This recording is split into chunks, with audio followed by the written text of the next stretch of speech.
And of course, we didn't forget the selfie camera. Power through your day and night worry-free. Because with Warp Charge, you're good to go in 20 minutes.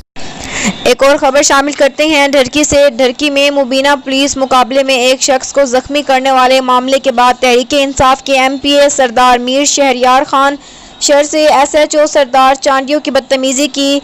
इस सिलसिले में SHO सरदार Chandio DSP इजहार लाहौरी और मोअज़्ज़िज़ीन के हमरा अपनी गलती तस्लीम करते हुए मीर मंट काफिला लेकर सरदार मीर शहरयार खान के अवामी हाउस ढरकी पहुंच गए।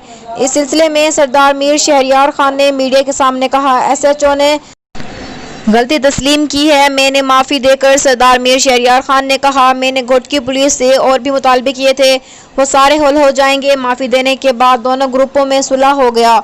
डिस्ट्रिक्ट रिपोर्टर निज़ामुद्दीन शर्ट 24/7 न्यूज़ HD पंजाब ढरकी।